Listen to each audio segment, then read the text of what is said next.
Welcome to World of Marketing Podcast, a Foster Web Marketing production. Here's your host, Tom Foster. Hello, everybody. It's Tom Foster of the World of Marketing. And here with me is my good buddy, Jay Henderson. Everybody knows Jay Henderson, the legend. How you doing, Jay? I'm awesome, man. Doing great. How are you? I'm wonderful. I like your bright blue background and your beauty. You got the drum set and the guitars. Yep, I got Is that all a my woman's leg back gear there? Oh, back there. Is that the Elvis jacket back Yep. there? It's famous for its sustain. I mean, you can just hold it. Well, I mean, so you'd have to You can go and have a bite. No, you still be hearing that one. Yeah. That's smoking, man. I got to get set up for like recording because look at my stuff over here, man. Some windows are open, some are shut. Well, what can I say? One louder. Why don't you just make 10 louder and make 10 be the top number and make that a little louder? These go to 11. Yeah. That's what we do around You're here. looking good. You're looking good. So Jay Henderson, Real Talent Hiring, jhenderson.org. You help people like me hire the right people. That sums it up. That's a big part of what I do. Absolutely. Well, that's a big part. What's the other part? Tell me the other parts. Executive coaching. We've done that helping, too. helping. Yes. Yeah. Like for instance, the stuff I do with the hiring, right? You know that you've had so many people complete the exercise that I use, the psychological, it's not really a psychological test, but you know what I mean? The J test. The J profile. test. Yeah. You've had so many people do that you'll call me up when you are about to. Right. Because we all get there. Sometimes you have to talk me off the ledge. Sometimes You you have to give me some advice. And well, it's like really cool to be able to say, well, here's what's going on. Here's Yeah. what's this. But anyway, so there's that.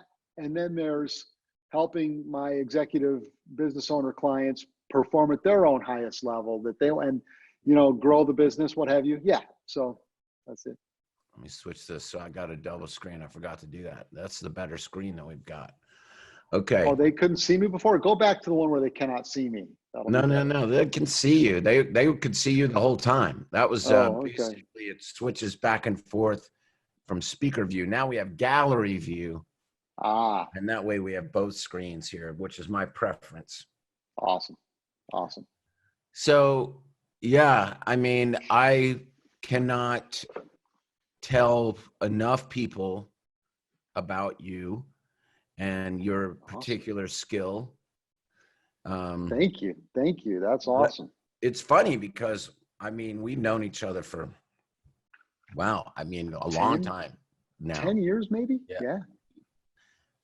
Yeah. And I remember when I first when we first met and I was like, what is this nonsense? And it's just like this voodoo. You take a what? And the profile is a very strange series of questions that you prioritize. It's just nothing like anything I've ever. It's not like Briggs and what is the other thing? Myers-Briggs. Myers-Briggs. Or DISC and what have you. It's different. Yeah. Yeah, it's totally different. And but the proof is in the pudding, and the fact that it nailed me and everyone I knew that took it, and I took it, and Glass, Ren Jackson, Buster Tate, all of us, and it was dead on. And one of the great things is that you're able to create this compatibility between profiles that lets people know me or business owners or managers, anybody, know how to work with their employees and their staff. And it's been very helpful to me over the years. Cool. Not only during the hiring process, but also after that. And, you know, that's kind of part of what you were talking about with the executive coaching. You know, when I talk to my clients all the time, lawyers and doctors, and I'm always telling them they have to use you before they hire anyone. And I'm not saying that just as a sales plug, even though that's what it is for you. And But I do appreciate it. well, it works, and it works, and I swear we swear by it. Yeah.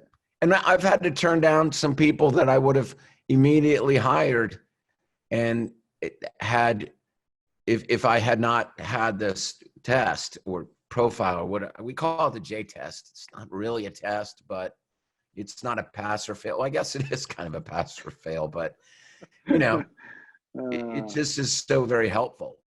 Anyway, so tell us a little bit about the profiling. Just give me your pitch, not your pitch. Oh, okay. Explain it. I know we were going to talk about some others. Yeah, I know we were going to talk about some other stuff, but I'm totally glad to do that. It measures how people think and make decisions as opposed to behavior. And the way we get at that, and which, you know, like 99% of the tools out there, and I like them all, if they're validated, you know, to measure something legitimately validated, then I like them, you know, because I'm into what makes people tick and how do you get people to perform at a high level. So, you know, the most you can know, I mean, you know, you want to know everything you can know. Well, anyway, so this, again, how people think and make decisions as opposed to behavior, and it's a mathematical measure. The way we get at the information is totally different. Like, you know, there are no questions, so people can't read into it. There's sort of it looks like it's a question, but it's not really. It's more of a task, and it's a thinking task. And what's cool is that, this is the thing I like about it, is that when you get the result, that result is performance. It's not, well, this is what Jay's like, you know, this, you take these attributes, the psychological attributes, personality types, you know, and Jay's this kind of type, Tom's that kind of type. That's not what this is doing. Yeah, not at all. No, no. This is actually, like, you get the feedback report and it's performance. And what's cool is it measures natural bias.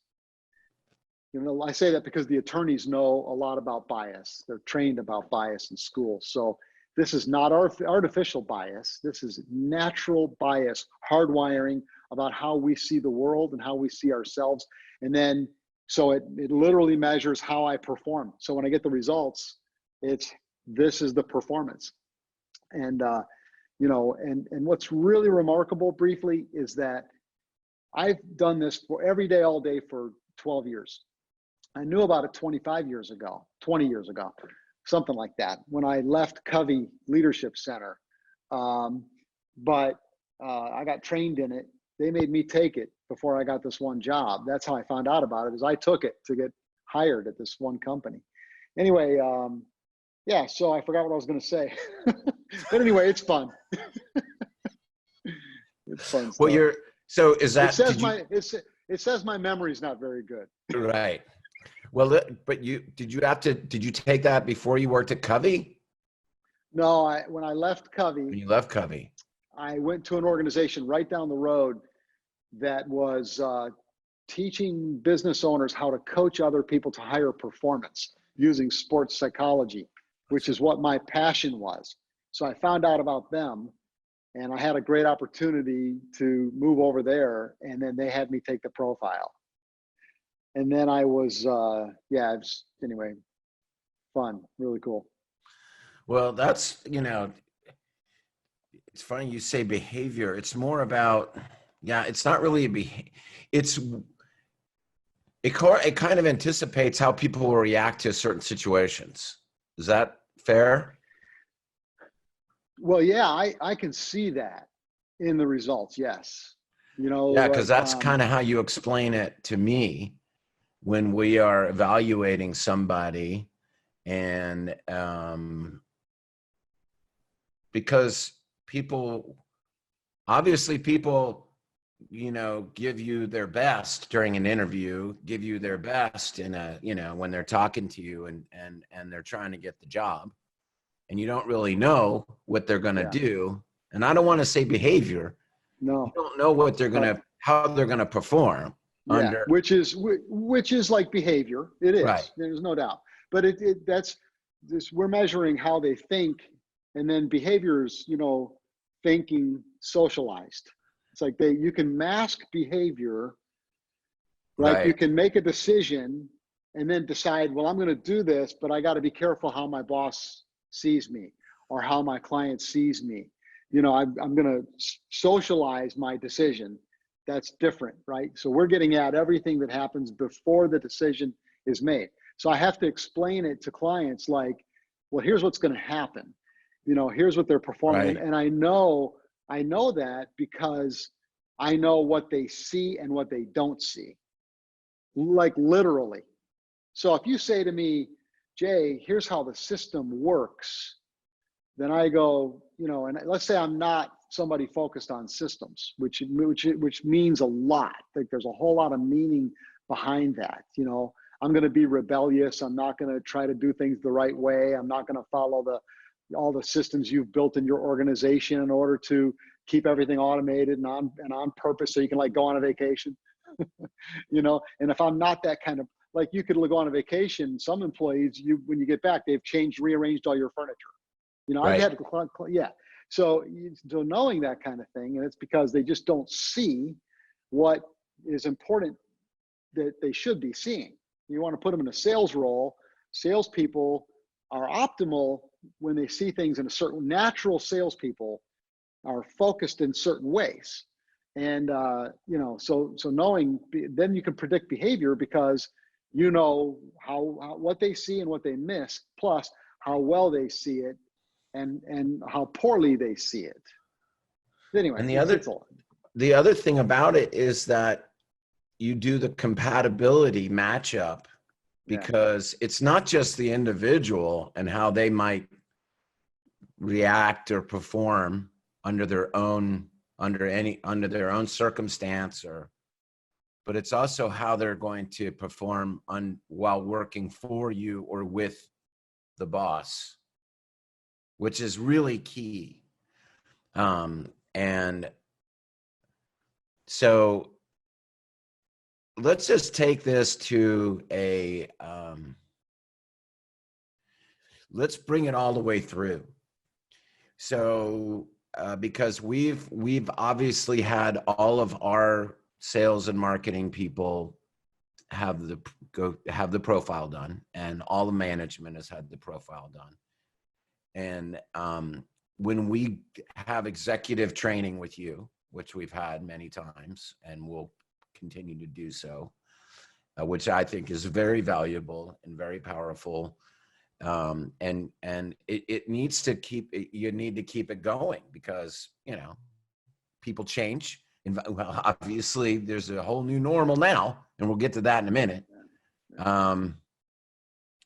But it's the value of, the last time we went through this, the sales and marketing training, and it was very eye-opening about who was better at certain stages of the sales cycle. You remember when we did that? And I was shocked.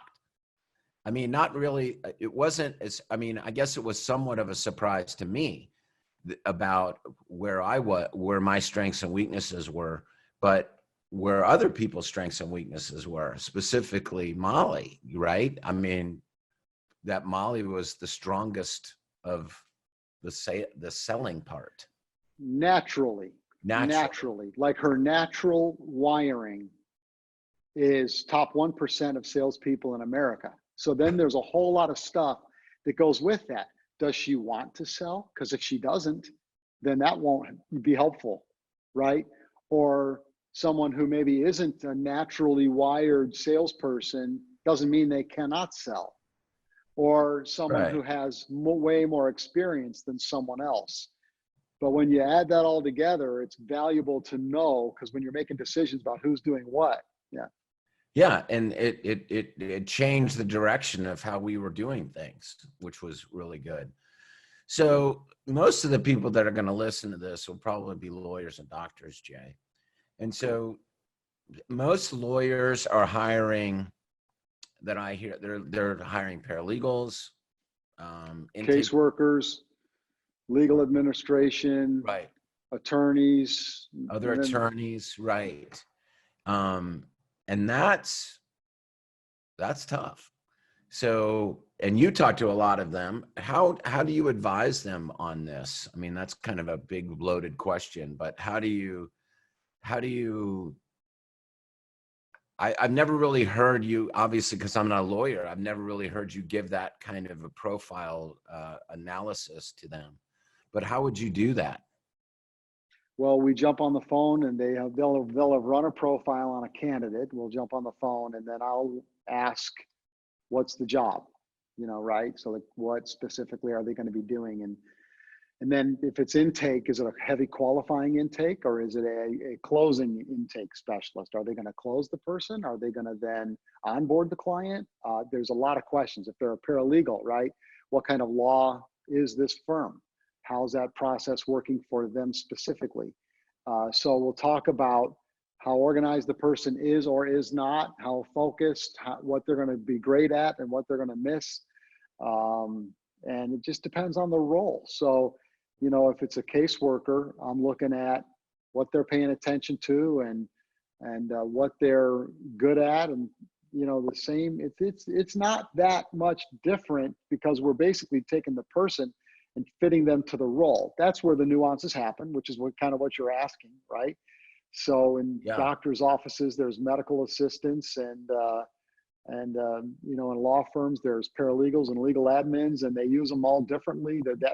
Those words get shifted around differently in each firm. Intake specialist in one firm is different than another.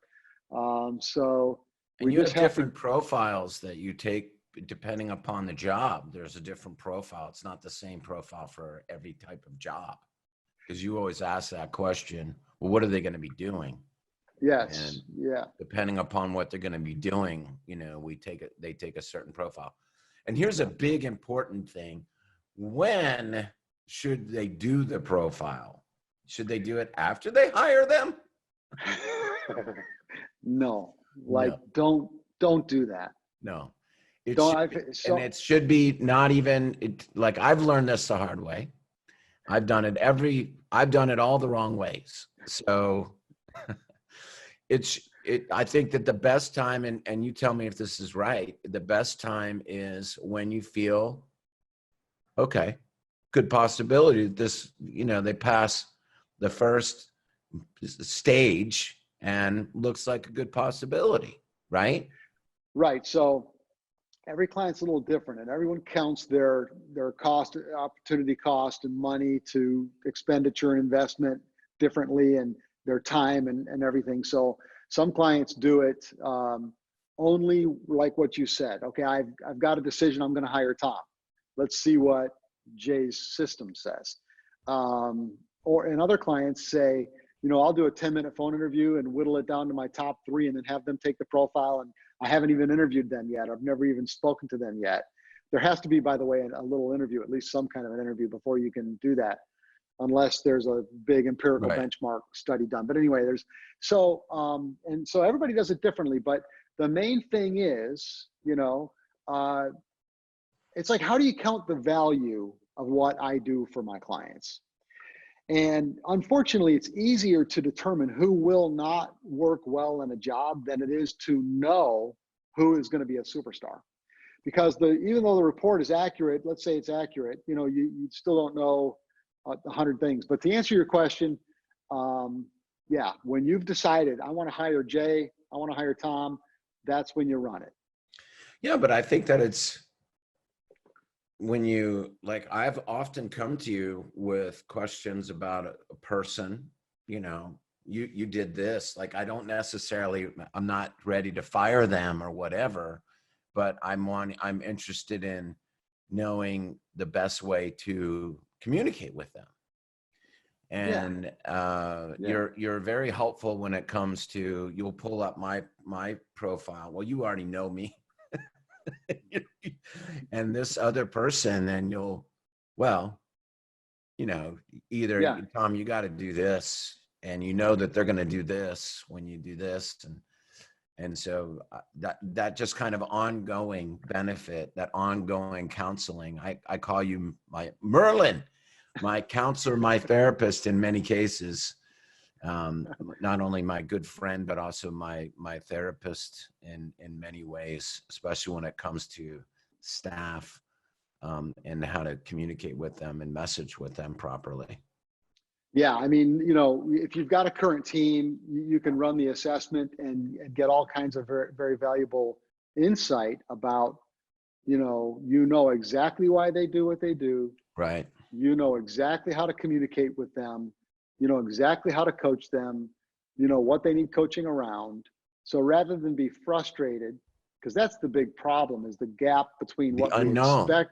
Yeah, Right. it's the unknown, and what we expect compared to what is going to be, what we expect compared to what they can do, even though they told us they can do everything, you know.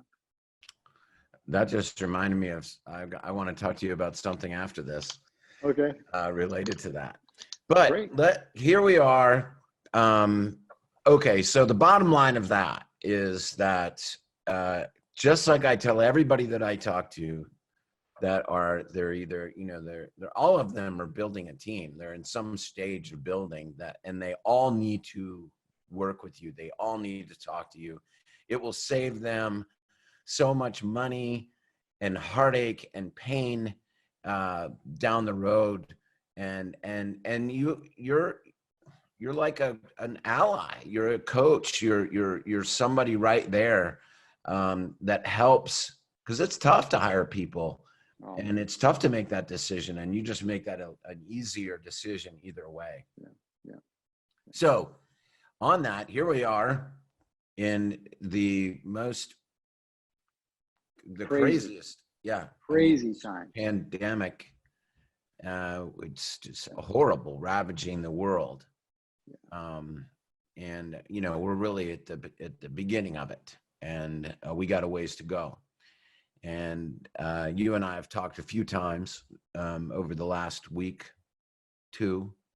I guess, are we on our third week now of this? This is here, something like that. Yeah, it's like Groundhog Day. Yeah, it really is. It is. But now that I forgot what I was going to say. No, okay. Here's what so I'm talking all kinds of lawyers and doctors. Some of them have are unfortunately, you know, they had to cut way back, massive layoffs.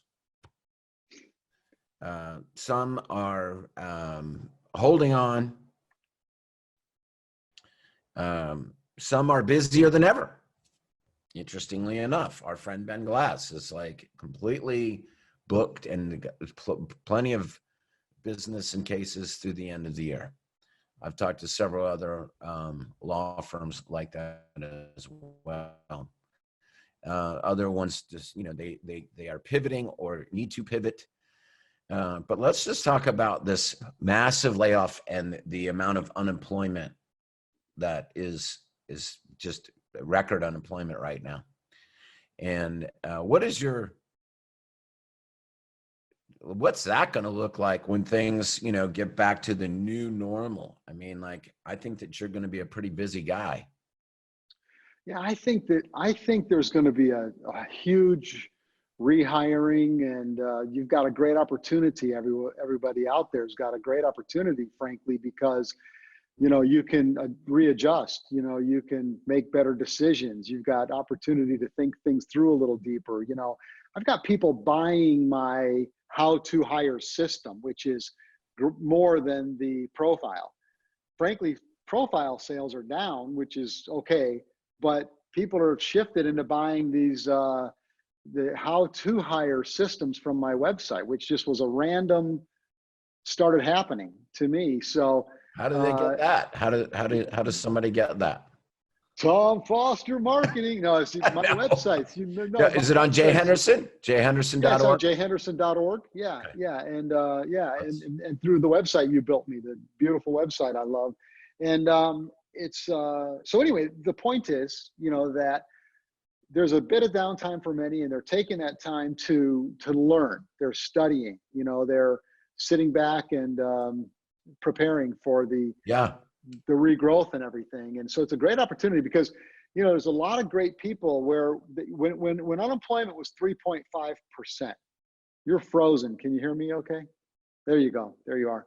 When unemployment was 3.5% and people were running profiles, I could see the difference in the quality of the performers compared to before.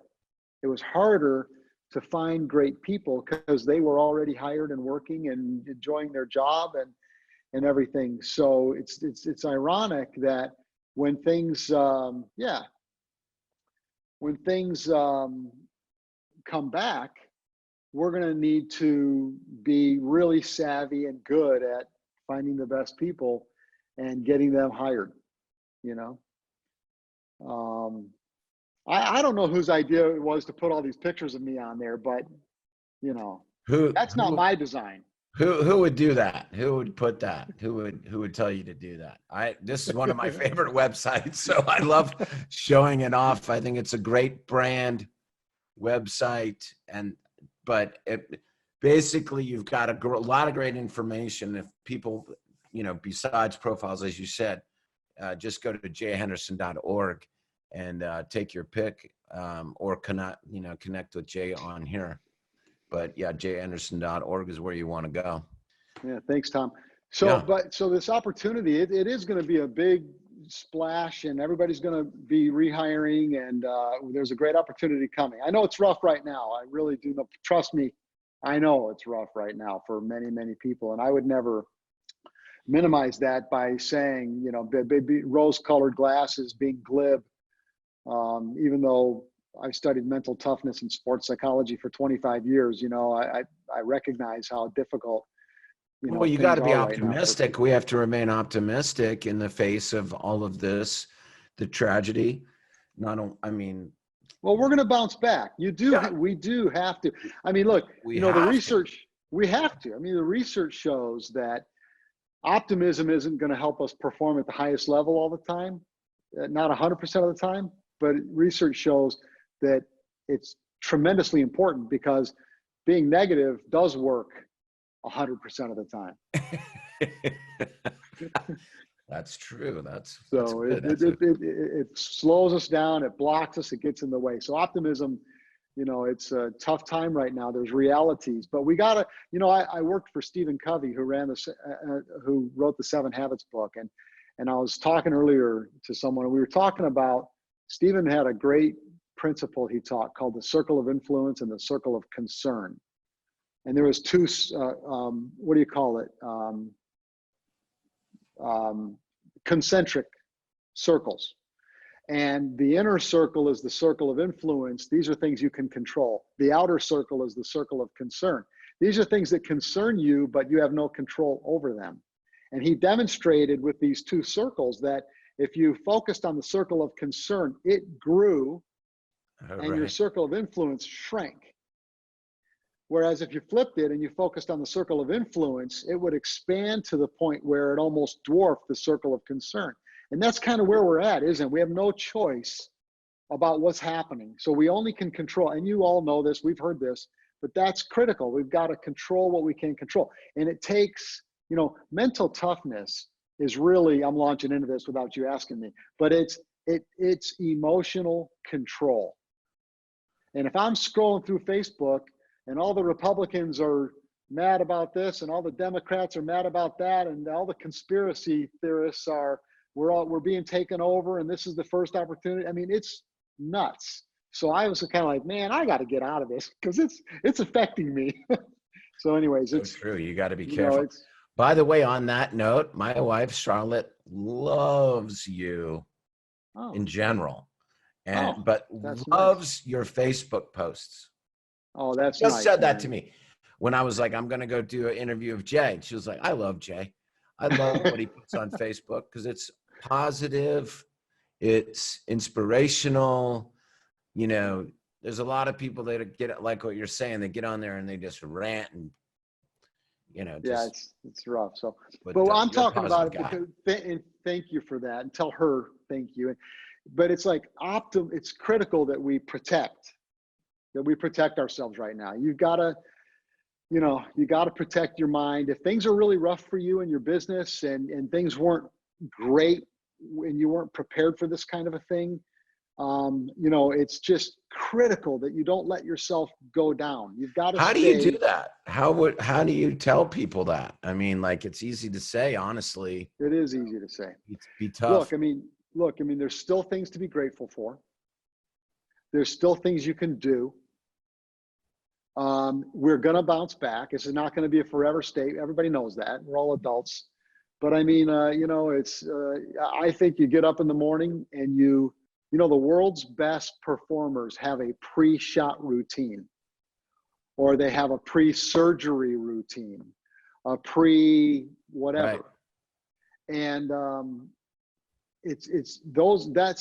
that's designed to help us get in the mental and physiological state in the emotional state that we need to be in order to perform at our best. And so I like having a pre-day routine. You know, I read scriptures, I journal a little, I do gratitude, I pray, I work out, and I get myself focused on what my day is going to be like. Because I'm at home, I'm at my office right now, but there's nobody here. And I've been home the last week and a half, and I've got 4 little kids. They're not little, they're just, you know, anyway, I've got an 8-year-old, a 12-year-old, a 14, you know, and they like to bounce in and out, and got to stay focused, you know. But anyway, but isn't that like, you know, that's what I wanted to say is that, yeah, we're all, you know, at home by order. Some of us, you know, we're not allowed, some more strict than others. And yeah, for a lot of people, this is a very difficult adjustment. I think that for you and I, it's not that. For me, I work from home, and most of the time anyway, and, you know, maybe going to the office 2 or 3 times a week. And my business is virtual, like yours, for the most part. Yeah. So for me, but my wife and my kids, because she's a teacher, it's been a huge change. Yeah. But there's so many positives of that. Yeah. Like we were just talking, having lunch before getting on this call, and sitting outside together, you know, enjoying the sun. And, you know, like we would not have been doing that. And, you know, even this morning when we were having coffee, the same thing, she would have already been gone in a frantic, you know, puff of smoke out the door with the kids, you know, because they're just, spring break is over. So they started, and she's conforming to the new way of teaching virtually. And she has to completely change the way that she does things. And that's really what I've been talking to a lot of clients about, and lawyers. As a matter of fact, you know, Kellen Parks, have you worked with Kellen? Yeah. Oh yeah. Yeah. So Kellen, yeah, he's our guy. He's great. Yeah. And great. I think his is coming out today. His podcast is coming out today. You'll have to watch it. I will. Yeah. I think I brought you up. I always bring you up. So you're pretty much you need to send me my commission. You're obviously an intelligent person. Right. And exactly. and you've got a good eye. It says it in my profile. But anyway, we were talking about like what a great idea that they had, because they're a state, well, they do all different kinds of law, but they set up a tent, and because people have to come by and sign their papers, so it's basically a drive-through. That people come up and they come out. They're like, okay, well, we're coming at this time, and Kellum and his team or whoever they come out with the masks and the gloves and everything's, the clipboard everything is cleaned and sanitized, and business continues on. And he talked about a lot of different ways that he has pivoted. I think it's harder for, the doctors, like as you work with a lot of podiatrists. Yeah. Mm-hmm. And they're not able to see patients for like they have in the past, really on the frequency. Yeah. It's hard on the obviously restaurants are, it's just decimated them. I don't really know what to say about that. I think a lot of them are doing their best to pivot. But they're in a matter of months, this will pass. This will pass. And I think about, I think about preparation, and it's too late now almost, but for next time. Yeah, you sent me that. I went on that place. I sold out of everything. Oh, really? Yeah, that you sent me to, except for like the massive bulk stuff Right. So when I went, my shopping cart was like $5,000 when I was and you were funny. Hold on. So what is the name of that place again? Hold on a second. Hold on. I get 30% of that. I bet you do. No, I saw where it was. No, I saw where. I'm not American Fork, Utah. No, I'm not getting any money from that at all. No, you didn't. I didn't. I know that you. It's, but what was it? No, and it's not Thrive. Thrivelife.com. Yeah. This is for everybody who's listening. It's food storage. It's like freeze-dried food storage. It's like you're cuckoo if you get involved in this stuff. Some think, but it's like I've had leaders telling me for 50 years, have food storage, and here's how you do it. Huh? Yeah. You called me up. You're like, do you love your family? I didn't say that, man. I did not say that. Like an insurance, like there's nothing wrong with selling insurance, but like an insurance agent, what are you going to do? What's your family going to do? Anyway, no, but you love your family. You got some money for next time. Yeah. For next time. Like, for instance, I wanted to buy this big old house, and my wife and I were looking at houses. I mean, not a crazy, there are limitations on what I can spend, but anyway, it's like, I wanted to get this house and everything. And I just kept getting this gut feeling. Don't do it. You got to listen to your gut. Yeah, man. So anyway, we never did, but we when this is all over, we're going to go get a house and stuff, but you got to this is what I'm talking. We're past that now. Now people are really in trouble and they can't do anything about it. And I get that. And it's very, very hard, but I'm just making the point that I'm grateful that I did pay attention to things like that previously. My gut, I told my wife, I'm like, listen, if we didn't make any money, we've got this food storage. I mean, that sounds crazy. I don't want to eat that stuff, but this company is supposed to. You're ready if something goes south. Yeah. We already had 5 years of toilet paper. No, I'm totally kidding. You already had all the toilet paper, all the ammo, all the guns, everything. Yeah. No, but we didn't have any toilet paper. I'm just kidding about that. But seriously, on a serious note, right? Of course, it's like so. What's up with the toilet paper? I just don't get that. I like literally like people like. Well, listen, I just don't get it. I don't understand it. I want somebody to explain it to me scientifically why we in this particular instance everybody went for toilet paper.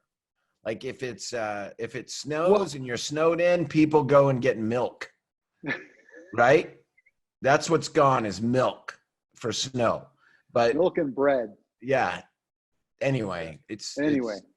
Well, I think the people of Wuhan were told if you leave your house, you'll be shot. So nobody could leave, and they were like, "Hey, man, I'm going to need I'm going to need some bread, some milk, and some toilet paper." I know, but no, it's unfortunate, actually, isn't it? I mean, not to make light, but we're well, I mean, hey, grateful to be in a good situation, but going forward now, it'll be different for people. But if you've got employees who are working and you're running a remote firm because you have to, I got some tips for you if you'd like to hear a couple. I want to hear some tips. Well, one, and you have a remote firm business, and right? Okay. So one is you're going to want to have every outcome that an employee has, a benchmark, some numbers. If they're doing cases for you, how many cases should they be doing in a day or a week? Like, what's the benchmark?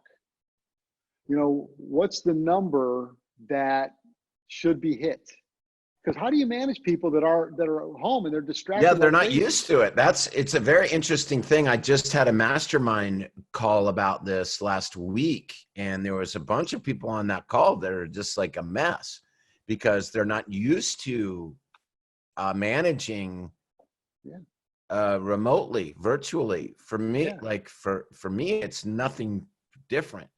Right. We have a huddle every morning. We have a meeting every morning. We have our project management software, Maven Link, that we use where everybody is tasked and we know when people are doing their job or not doing their job because half the company is remote anyway, virtual anyway. So now everybody's just kind of that, but everybody has to, that's our scorecard, if you will, and a lot of that was because of you. We got to keep better track of this stuff, making sure stuff is happening. You're right, 100%. And so, so go ahead. No, so it's one is you've got to kind of have some metrics of some sort that tell you, I know that Jay's actually doing what he's supposed to be doing, right? And then that's one is benchmarking. Another thing is scoreboards, scoreboards. There's very, very powerful ways to use those. See, there's 17 triggers. Some say 24, but there's these 17 triggers that if you pull these triggers, you're going to get maximum performance.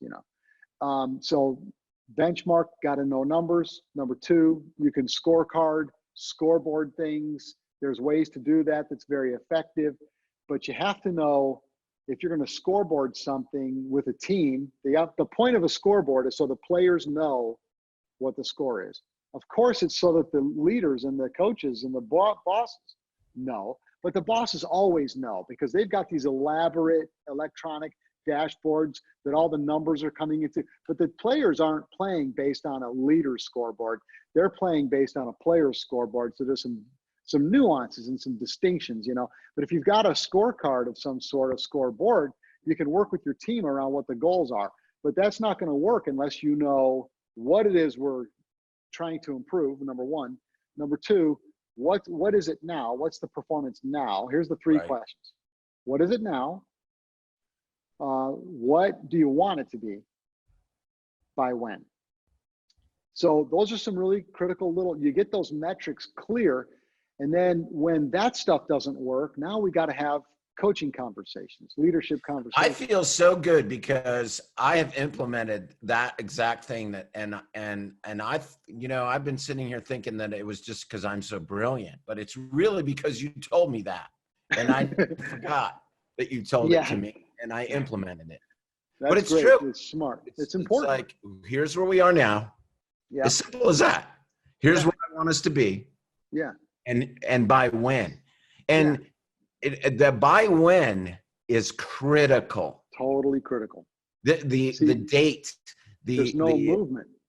You're right. I mean, because you can have like, well, here's where we are and here's where I want to be. And if you don't have a deadline, right? Even if it's a soft deadline, if you don't have a deadline, it'll never happen. It never even gets started. No. And that's what I'm looking around because I want to find it. I guess I'll use my hands. Like the whole psychological impact of performance is this. You have where you are now and you have where you want to be. And there's this gap. And the bigger the gap is, the bigger the dissonance in the person, the greater the cognitive dissonance. There's this energy that is created. So when you have, here's where we are now, here's where we want to be, then we've got some data points, and then you say by when. Now it really cranks up the energy. But you've got to have the team involved in making those decisions about who's going to do what to get here. So anyway, They have to have buy-in. They have to have buy-in. It is buy-in, and I look at it like accountability because of choice. Exactly, the buy-in is choice, and choice creates accountability. That's where accountability really comes from. It's like, yeah, I'm accountable because I chose to do that. You know, if I tell, anyway, so there's those things. But if you have these things in place and there's still disobedience, or the inmates are running the asylum, or we're not getting the results that we want, then it becomes about the third thing is, you know, coaching skills. It's what's the language? How do you have the conversations that shift that? And it's all about creating greater focus and clarity in the minds of your employees. So if they're remote, benchmarking, scoreboarding, conversations that are empowering, not rah-rah conversations, but coaching conversations that create mental clarity for the person. And then you get greater performance, much, much greater performance. Got to have that stuff. And you know, it's listening to you, I'm just kind of going back and thinking about a couple of events that have happened this past week, 2 weeks, where there was some miscommunication or misunderstandings in certain situations. And that's going to happen no matter what, you know, always. Right? Always. Oh yeah. Oh yeah. You can, you know, going back to your sports stuff, you know, you can set up the perfect play, and this play, you know, it half the time it's not going to go exactly the way that you planned it. You know, you have a golf swing that you've practiced a million times, and you're not going to do that same swing every time, no matter what. And it's so much like that in work too. You think that you've been clear, you think that you've been very clear about it, but you just have to say it again, make sure that it's understood again. And people forget too. People forget if you're not on it as a manager, right? Am I right? Yeah. If you're not on it, like, reminding them. I like to ask the question, who's doing what by when? You know, we had a great meeting. Thanks, everybody. Great meeting. Let's just go around the room real quick. Who's going to do what by when? Yeah. Have that. If you have a written agenda, you have that at the bottom of the agenda so nobody feels picked on. But when people answer that question, you have heard from them what they heard and what decision they're going to make. Because you're right. You can say it your way and you think they heard you and they're nodding their head. Yeah, I got you. Oh, yeah, I got you. But you got to hear it from them. Like, what do you have? Yeah, like, let me hear it. Yeah. Exactly. This is also why, you know, and we don't need to get into this, but it's also why you got to make good decisions about who you hire, because we're gonna have these problems. We got to have people with the best possible judgment. Anyway. So one of the great things, and I'll add just to your list of things, is that one of the things that we implemented years ago was our morning meeting, which is our morning huddle. You know, we do this, and we try to keep it to 15 minutes, and it's all the department heads, and we basically go around the room, and before, when we were in the office, we go around, but people are virtual on Zoom, and we go around them too. But now everybody's on Zoom, so it's just a giant collage of faces, and we just go through what are the three. You know, the rule is, what are the main three things that you accomplished yesterday, and what are the three things that you need to accomplish today? But usually everybody goes down their whole damn list. There's nothing I can do about it, no matter what I say. That's fine.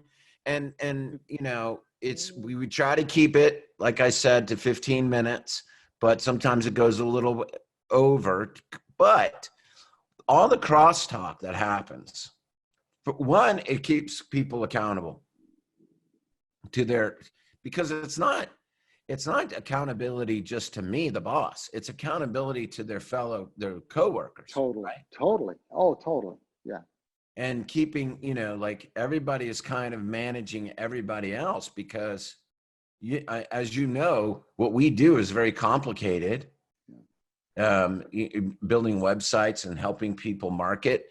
Being a lawyer is very complicated. There's people's lives and well-being. Doctors, their lives and well-being are at stake. And so that stuff needs to run smoothly. So one thing I recommend to everybody is just to have that morning meeting, because it gets everybody on the same page, everybody in sync. It's just like a football huddle. Like, here's the play we're going to do, right? Everybody, all right, break, let's go. And we have that every morning. And it's probably one of the best things I've ever implemented. It's a huge thing to do. And that's what scoreboarding, if you do it right, you huddle around the scoreboard. Yeah. But that's not the scoreboard's not the everyday thing. Scoreboarding is picking one particular, Right. I mean, it can be, but it's picking one particular thing that we're going to make a big difference and impact on. And then it's getting everyone's focus on that because it's a scoreboard. And then you go around the room once a week. Scoreboard that we implemented. Yeah. Because of you, years ago, the sales, we call it the sales sheet, and it breaks down all the products, all the things that are revenue generators, all the swim lanes or SKUs or whatever you want to call them. Websites, DSS license services, content, you have your own packages. And we have that broken down by months. So we know what we did last month, what we were wanting to do in the months in the future. If you don't have anything like that, how do you know? You have no idea what you're going to be doing. And for me, it's like, I want to make this number at the end of the, 2020. Now, obviously everything is different. And so we look at the scorecard differently now, because we can't do the same things that we did. Right. But we're pivoting. We're changing the way that we do things, and we look at that in a different way. We actually implemented a scorecard system for obtaining reviews. That's awesome. Big, very good. Yeah, using the same method that you taught me, which is. Well, so go ahead. Well, I just was going to say that given the new dynamic, the principles are still the same, because now it's just a conversation. The conversation is, the answers to the right questions are different. That's all that's changed, is the answers to the questions. The questions should still be the same. The questions of our team about what are you going to do to impact the scoreboard? What can you do this week to impact the scoreboard? That question should remain the same all the time. So things have changed. They might need a little more guidance from you as a leader. They might need a different resource or two, but the parameter, the approach, the process, if you will, right? So, but anyway, it's great that you're doing that. That's exactly what happened. And I'll just tell you, because I had we want more reviews. Who doesn't? Everybody wants more reviews. And we needed a better system process of obtaining them, other than just randomly, can you give me a review? That doesn't really work. And it's also, the whole point here is, this is the process that we want our clients to be doing. And so it's the same process that I explained to them. But I'm telling our departments, like any client-facing person should be asking, if you have a good conversation with a client, customer service, production, and you have a great conversation with the client, then you should ask them for a review. And we have a software tool, the reputation management tool in DSS, that does this, where it sends out an email and a text message asking for this review. So there's a process to it. So what ended up happening was like, okay, I will train everyone on how to do this. So first we picked the department heads on who was going to be doing it. We'll set up a lunch and learn. Now, in between, this pandemic happened, and Google isn't accepting reviews. They just shut that whole thing down. I don't know if you knew that, but No more Google reviews, no Yelp reviews. There's no staff in cubicles at Google to make sure that reviews are accurate. And plus, it's protecting businesses so people don't they weren't open, there's a pandemic, man. And so, but we changed it, and we just had a meeting on Friday about that. And instead of using Google or Yelp, we'll go to Facebook interimly, because there you can still get reviews on Facebook and LinkedIn. And so we'll send them there, and then we'll switch back. But we also have a scorecard for who's going to do what, how many reach outs. And so now there's accountability, right? And, you start next week, we'll be measuring people. So now, just like you said, it's like sports, getting prepared for the game. The game is next week, man. We got to practice, right? Yep. Practice every day. Yep. Anyway, we are out of time, Jay Henderson. Well, listen, thank you for having me, and I enjoyed it, and always love to Just see like you, our normal yap that we have Normal pretty much chats. every other day, it seems. normal chats. It's great. It's great stuff. Hey, all the best to everybody out there during this time. If anybody wants to talk to me, if you just want to chat, no sales pitch, no obligation. I'm just saying, if you want to chat with somebody, I'm a professional coach for executives. And if you want to chat, I'd be happy to do it. I'd love to do it. So Yeah, he all the doesn't best. ever give you a sales pitch. He's like, man, I'm like the biggest sales pitch for him that there is. Right? So funny.